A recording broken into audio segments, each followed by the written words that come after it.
Dictation 100 शब्द प्रति minute start होगा 5 सेकंड बाद। स्टार्ट।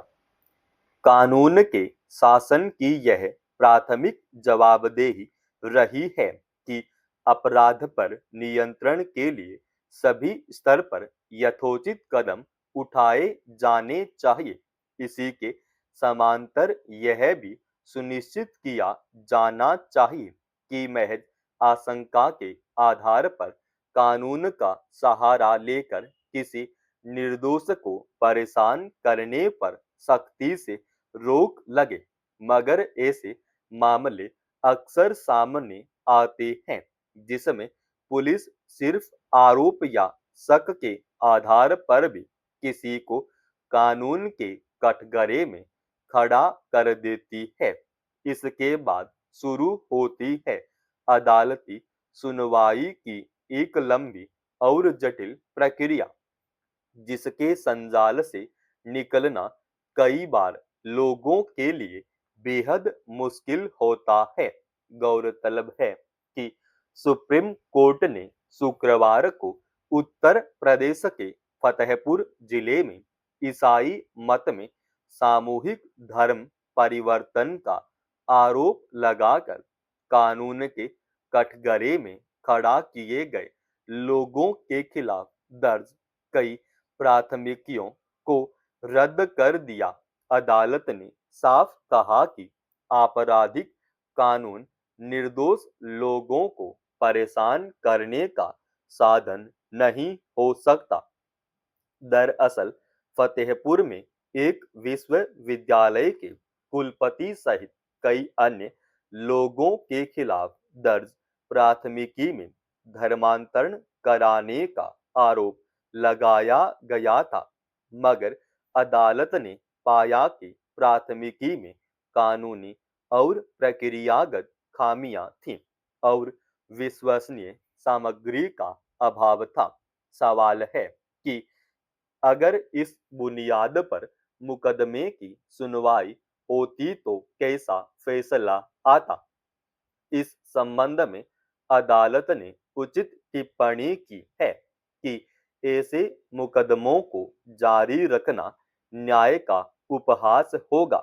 यह छिपा नहीं है कि किसी कानून का सहारा लेकर पुलिस अगर एक निर्दोष को कटघरे में खड़ा कर देती है तो उसके जीवन की क्या स्थिति हो जाती है।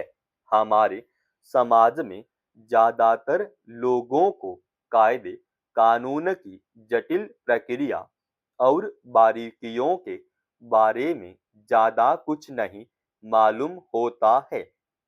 लेकिन अगर वे अपनी किसी चूक या फिर किसी की ओर से निशाना बनाए जाने के बाद कानूनी जटिलताओं में फंस जाते हैं तो उसके बाद उनका जीवन संघर्ष मुकदमों का सामना करते हुए लंबे समय तक जारी रहता है। निश्चित रूप से अपराध से निपटने के लिए बनाए गए सख्त कानून समय की जरूरत है। लेकिन किसी भी स्थिति में अगर वे कानून किसी निर्दोष के उत्पीड़न और उसे परेशान करने के काम में लाए जाते हैं तो यह एक तरह से कानून को ही ताक पर रखने जैसा होगा। एक स्वस्थ लोकतंत्र में अपराध पर काबू पाने के मकसद से बनाए गए कानूनों को निर्दोष लोगों के उत्पीड़न का साधन बनाने की इजाजत नहीं दी जा सकती। अगर इसका ध्यान नहीं रखा जाता है तो मुकदमा चलाने वाली एजेंसियों को पूरी तरह से अविश्वसनीय सामग्री के आधार पर अपनी मर्जी और कल्पना के आधार पर मुकदमा शुरू करने की छूट मिल सकती है। ऐसी खबरें अक्सर सामने आती रहती हैं जिनमें महज दुराग्रह और द्वेष की वजह से किसी व्यक्ति के खिलाफ मुकदमा दर्ज करा दिया जाता है। कई बार खुद पुलिस भी ऐसे मामलों के वास्तविक आधार पर गौर नहीं करती और संवेदनशील कानूनी प्रावधानों का सहारा लेती है। ऐसे में एक और अपराध से संबंधित कानूनों का उद्देश्य विफल होता है, उसकी साख प्रभावित होती है, वहीं नाहक ही किसी निर्दोष व्यक्ति का जीवन बाधित होता है। यह किसी नागरिक के मौलिक अधिकारों का भी हनन है। यह ध्यान रखने की जरूरत है कि किसी कानून का बेजा इस्तेमाल उसकी अहमियत को कम करता है।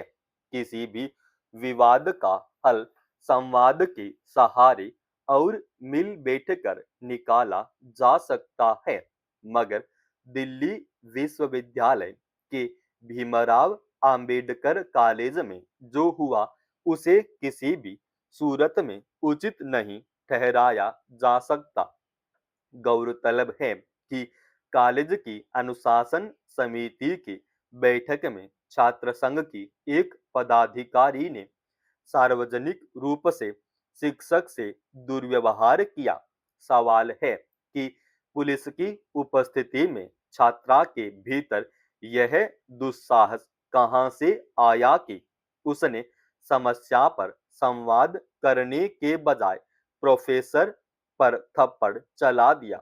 इसके बाद स्वाभाविक ही दिल्ली विश्वविद्यालयों को जांच समिति बनानी पड़ी और कॉलेज की ओर से भी पुलिस में शिकायत दर्ज कराई गई।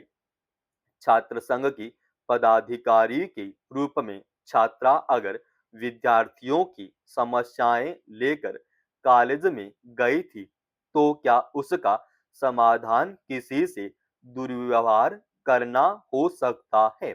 ऐसा करने वाली छात्रा को क्या यह ध्यान रखने की जरूरत नहीं थी कि वह एक विद्यार्थी के साथ छात्र संगठन में अहम दायित्व निभा रही है? उसे इस बात का एहसास क्यों नहीं हुआ कि उसका यह दुर्व्यवहार उसे इस तरह से कटघरे में खड़ा करता है?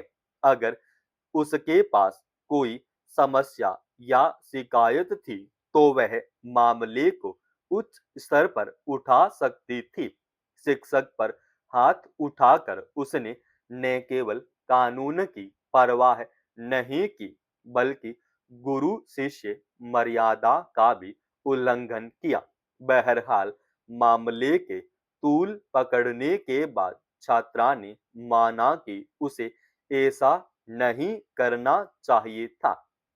सवाल है कि अपनी भूमिका के प्रति वह इतनी लापरवाह कैसे हो गई? आरोप प्रत्यारोप में जो बातें कही गई उसकी सच्चाई जांच के बाद ही सामने आएगी, मगर इस हकीकत को दरकिनार नहीं किया जा सकता कि संबंधित शिक्षक कॉलेज की अनुशासन समिति के संयोजक होने के नाते छात्रों की समस्याओं का हल निकालने ही बैठे थे। कॉलेज परिसर में ऐसी घटना बताती है कि शिक्षकों के प्रति सम्मान और विश्वास की कितनी कमी होती जा रही है। वहीं नई पीढ़ी का प्रतिनिधित्व करने और भविष्य में नेतृत्व देने की इच्छा रखने वाले विद्यार्थियों को अपने व्यवहार को विवेक के साथ संयमित रखना चाहिए और खास तौर पर किसी समस्या के समय अपनी परिपक्वता का परिचय देना चाहिए। समाप्त। दोस्तों, रोजाना ऐसे ही एडवांस डिक्टेशन के लिए चैनल को आप अभी सब्सक्राइब कीजिएगा और आज के इस डिक्टेशन का पीडीएफ फाइल हमने हमारे Telegram channel study with HP form पर डाल दिया है, जिसका लिंक इसी वीडियो के डिस्क्रिप्शन में डाल रखा है।